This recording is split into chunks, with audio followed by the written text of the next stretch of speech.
myself, I injected bat genes into my spinal cord. To prevent any uncontrollable accidents, I had Martina strap me tightly to the lab table.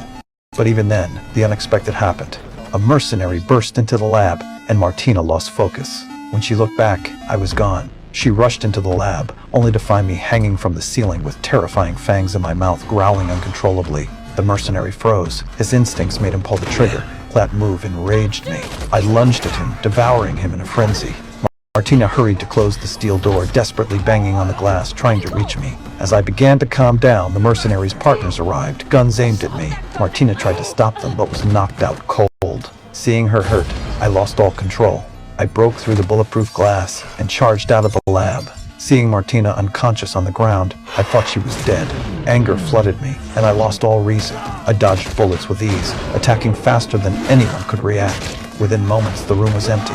The remaining mercenaries, seeing me feed, quickly locked the steel door. But as I tasted blood, my primal instincts kicked in. Seeing Martina down, the urge to kill grew unbearable. Even the thick steel door couldn't stop my relentless assault. Soon, the last of the mercenaries became my prey.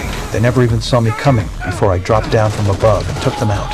When I finally came to my senses, I was stunned to find that the once frail me was now strong, muscular, and full of power. Back in the lab, I saw the carnage I had caused, but I couldn't remember the fight. I checked the monitors for answers. When I saw the footage, I couldn't believe I had become a bloodthirsty monster. A wave of nausea hit me, and I began to vomit uncontrollably. At this point, I knew I couldn't stay there. I deleted all the footage and called for help.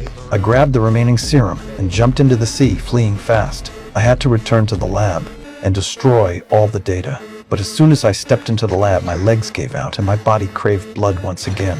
Clearly, the experiment wasn't perfect. There were still flaws. I forced myself to endure the weakness and opened the cold storage where various blood samples were kept. I grabbed a vial of human blood but hesitated. I didn't want to become the monster consumed by desire. So I picked up the blue synthetic blood, drank it down, and it suppressed my hunger. Once normal again, I basked in the joy of my healthy body, so thrilled that I nearly forgot about destroying the lab. My eyes had mutated into bat-like ones, and I seemed to have gained the bat's super echolocation abilities. I felt a strange connection to bats, once ruthless creatures of the dark, now strangely affectionate toward me. They perched on my shoulder like brothers, cheering and hopping around. My incredible intelligence allowed me to master these powers quickly, and I reveled in it all. However, I realized my only flaw. I had to keep feeding.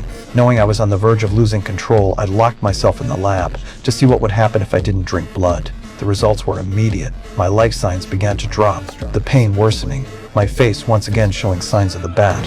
If I didn't get fresh blood soon, I would die. Luckily, my friend Milo came to visit the lab. For years, he had been suffering from illness, and my serum was his only hope. When he saw me, a monster in front of him, he rushed to ask how he could help. I wrote blood in fresh blood. Milo didn't hesitate. He grabbed a blood pack and, ignoring the danger, opened the lab door to hand it to me.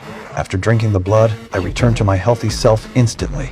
Milo was in shock. Realizing the bat serum had worked, he eagerly asked me to inject the serum into him, but I refused. I told him this wasn't salvation, it was a curse. I couldn't control the dark power within me. For his safety, I insisted Milo leave. Milo left, his footsteps heavy with disappointment. As night fell, the nurse prepared to turn off the lights and go home when she suddenly heard strange noises behind her.